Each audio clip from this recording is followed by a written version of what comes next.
Welcome to another exciting edition of American Warrior Radio, the place to be for news, notes, interviews, and current events for all issues military and veteran related. If you or someone you know has ever worn the uniform of the U.S. Army, Navy, Air Force, Marines, Coast Guard, or National Guard or Reserves, you've come to the right place. American Warrior Radio, right here on the Talk to Me station, AM 1300 WMEL, and online worldwide at 1300WMEL.com, sponsored by AWR Project. Folks, this program is all about supporting our troops and their families, both past and present. So please, get comfortable, grab a cup of coffee, maybe a pencil or paper to jot down a note or two, because we're always efforting to bring you important information that you can use and share with others.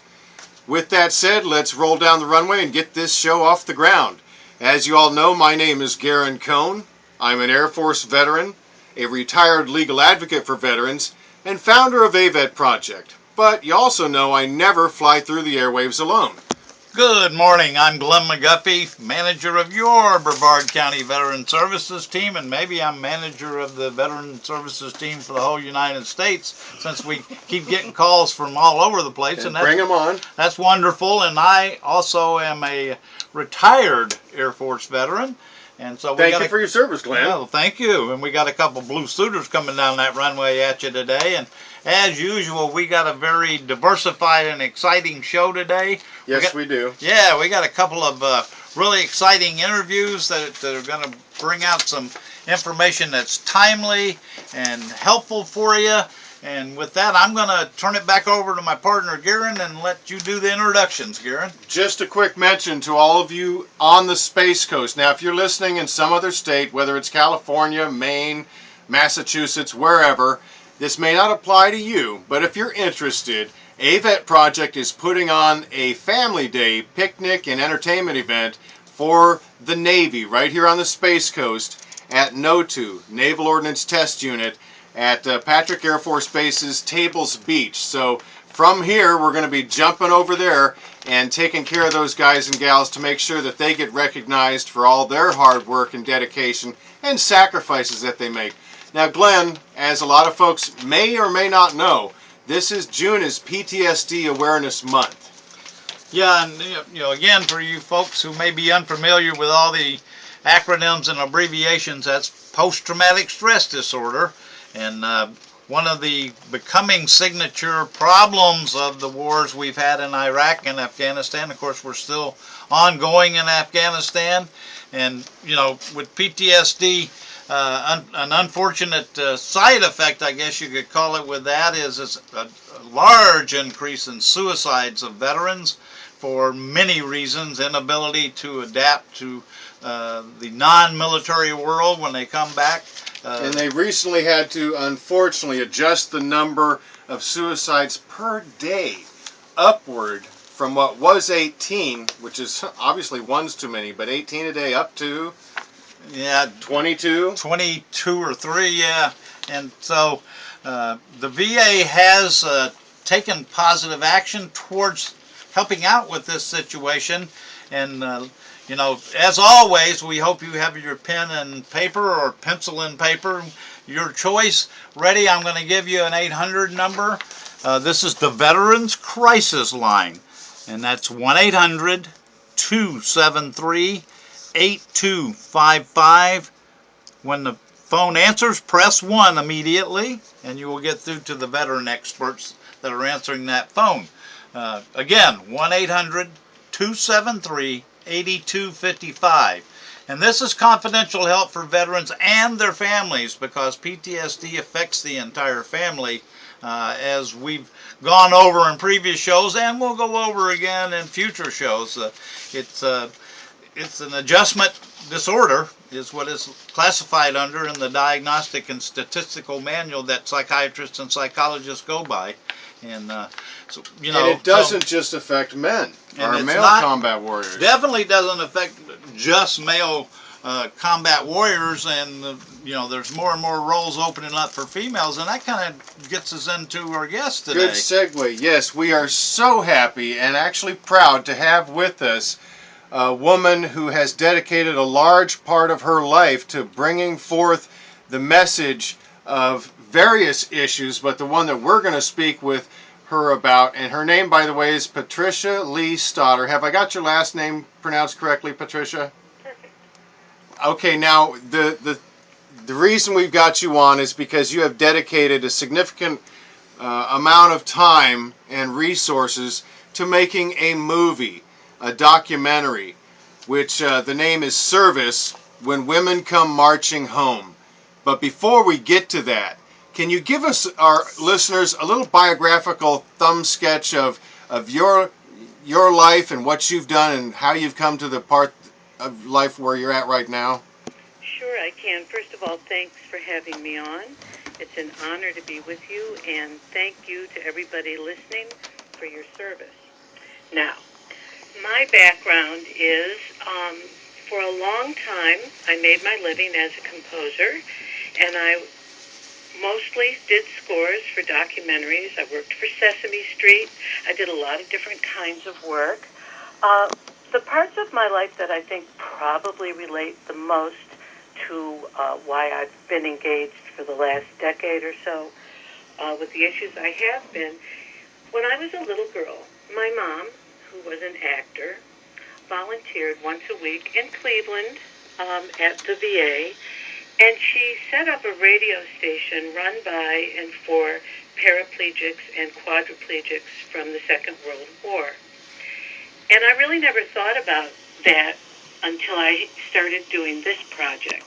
And I realized it's just completely in my genes to have a profound and deep admiration for people who lay their lives on the line for the rest of us.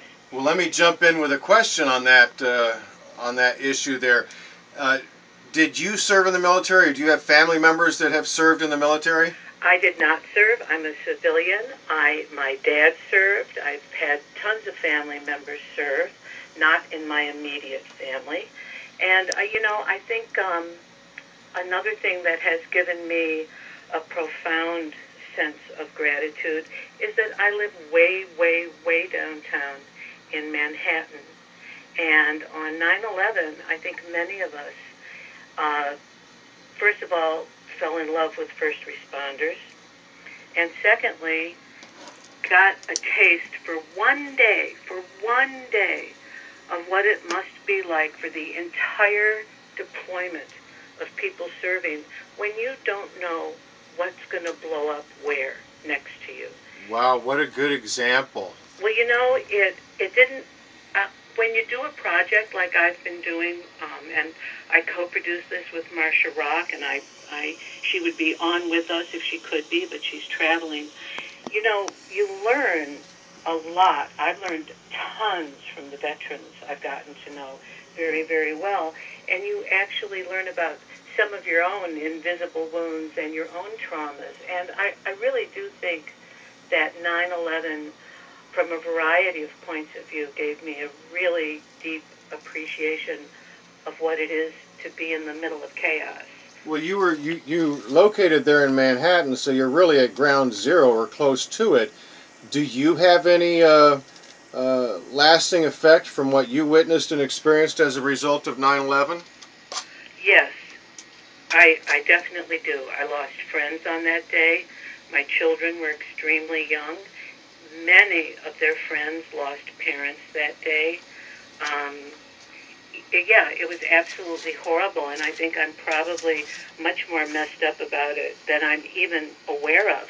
But certainly, moving into what you want to talk about, my work on service when women come marching home, as I talk to the many, many women veterans I know about their war trauma, and I like to pull the word disorder out of this for a reason that I think we probably both understand, which is Stigma? I mean, there's a yeah, stigma attached and when to people it. experience things like that, I think they'd be crazy not to have trauma from it. Of course, people develop these struggles, but having said that, as I've gotten to know these women and what they've struggled with, and that's what our film is about. It's about the unique challenges that face women veterans as they return home from active duty, of course, it's gotten me in touch with my own issues, not always consciously, but, that's a whole other discussion. Why do certain documentary filmmakers make certain films? And Patricia, was it hard to find women veterans who were willing to open up and share their story with you? Not at all. And I think this is a group of veterans who, in addition to the 8 courageous women profiled in our film, we're a multi-platform documentary. And we have Facebook groups, and I would say that women are burdened with a desire to share their stories. And in particular, I have a lot of friends who are Vietnam veterans who have suffered many of the same challenges that our younger women coming back from these wars have suffered. And their stories have gone largely unheard for a lot of reasons, but one of which is women are the largest growing demographic in the military now. Yes, so they are. There are a lot more people to be talking, and the more women there are, the more openness there is about some of the challenges and unique issues they face. And I think that's a good point also, because the general public, as unaware as they are about our military in general, there seems to be a disconnect in thinking that females are not subject to combat or combat circumstances, especially with the recent news that the Pentagon is trying to open up combat career fields for women. The fact of the matter is, Glenn. Yeah, I was talking this with Garen before the show, and I pulled up an article I was going to bring in to talk with today about expansion of women's roles in combat by the Pentagon. And of course, this is across the different branches of military service. And I printed it, and then 15 minutes later, I saw my printer was still going until it had run out of paper because of all the blogs that were attached to it. Oh my goodness, was there, and on both sides of the issue, I might add, and almost equal from what I could see just scanning what was going on.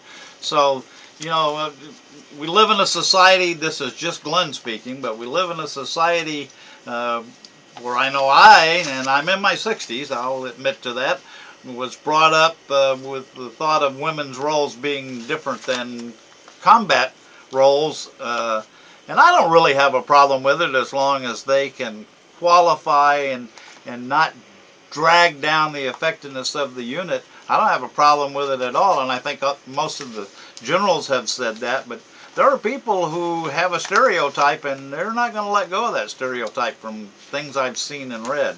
Well, it's very interesting what you're saying, because, of course, our film, for a variety of reasons and some unfortunate reasons, has become really, really timely in terms of the news.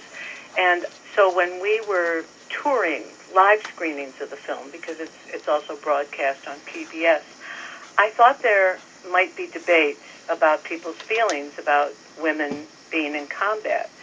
And all I can tell you anecdotally is that when one of the women in our film is Sue Downs, and Sue Downs was the first woman to return from Afghanistan as a double amputee. And there wasn't too much to debate because women are in combat. Because of the nature of these wars, women are in combat. And I was very surprised because I was ready to listen to both sides of the debate, and Sue's situation spoke for itself, that there is no front to keep someone close to or back from. And that's an excellent point, and we have had that point driven home to us in our audience by Major General Jeffrey Buchanan. As the drawdown in Iraq was taking place, I asked him, I said, what do the frontline combat troops, what's their level of morale at this point? He corrected me, stopped me short, and he says, Garen, you have to understand, if you're over here in theater, there is no front line. You've got a target on your back.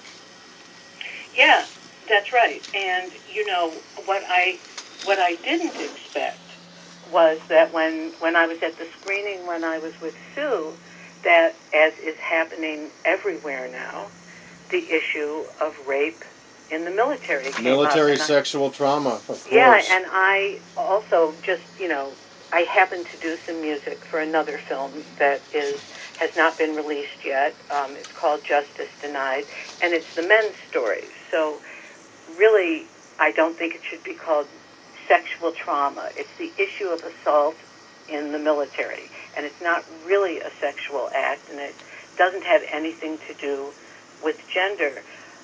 But that's on the front burner right now in the media. And the issue of whether or not women should be in combat, well, first of all, they can be now. Secondly, the women I'm in touch with feel very strongly that the more recognized they are, the more in the chain of command they are, the more opportunities they have, the less sexism will be experienced, and hopefully less of the assaults. And I want to interrupt myself, because I always and say this. That kind of behavior, these terrible predators, are not the norm. Most people who serve in our military are just the most idealistic, wonderful people in the world. And I always want to say that, because now, whenever we're interviewed, the first thing that comes up is MST. Mm-hmm. Right. Well, I'm looking at a brief narrative on one of the gals you profiled, Mariette Catherine Kalinowski, and speaking about combat, okay, she was in Iraq with the Combat Logistics Regiment, okay, and she was her role was as convoy security. So you can't get any closer to action than that. Yes, and we open the film. I don't want spoiler alert, but I don't think the beginning counts as being a spoiler alert. The story that we open the film with is about two women in the same unit, Sue Downs and Alicia Thompson, and they loved the men that they were working with in their unit. It was a beautifully integrated unit, and they served together magnificently. And unfortunately, their Humvee hit an IED, and two of the men died. And Sue is actually the only person who lived. And her friend Alicia was part of the unit who came. The expression "clean up" is so awful to hear. But the reason we started the film that way was that even though it had a horrendous injury for Sue, it demonstrated how it can be, how it is, the profound and deep love that people serving together have for each other, which is something that no civilian understands, really, I think. But I do too. It's very profound, and it's how we open the film, because we do go into the issue of military sexual trauma and war trauma in general, because, as you gentlemen brought up at the beginning, the underlying issues here, under all of this, is this terrible incidence of suicide that's going on. And I think that these psychological problems are what's going on, and that the underlying causes are what need to be talked about as getting timely and good care to our active duty and our veterans. Those are excellent points, Patricia. Now tell us a little bit about, because we're coming to the bottom of the hour break here, Service When Women Come Marching Home. Where can folks purchase this movie, this documentary? Okay, well, first of all, I'm thrilled to say that everybody can see it for free if you check your PBS listings and you come to our website, which is www.servicethefilm.com. Service or you find the our Film open group on Facebook. Okay. And we will post those broadcast dates. We had tons over Memorial Day and during Women's History Month, and we're having lots more on Veterans Day. So it's for free, which is our biggest wish. And you can also buy a DVD on our website. and the price for individuals is very, very low, and it's pretty accessible. And also on our website, there are a lot of trailers and interviews and lots of things that are there for free for everybody. Yeah, it really is, folks. You've got to check it out. Servicethefilm.com is the website. Servicethefilm.com. I understand that the Disabled American Veterans, which is a large national veteran service organization, has helped propel this into the public realm through a grant or some such to get it on PBS. They have been amazing, because you asked a little earlier how we found so many women. I had been involved with veterans ever since, actively, ever since post 9/11. And I had done a theater project about Vietnam veterans who suffered from war trauma, and then I segued into working with student veterans at the City University in New York. I met a very knowledgeable gentleman with a service dog. He has a very well-known book, Until Tuesday, and he introduced me to Alexis Cornine and Sue Downs. Now, Patricia, I want to interrupt you. Can you stick with us for a few minutes after the break? Of course. Excellent. Okay, folks, stay tuned to American Warrior Radio. We'll be right back.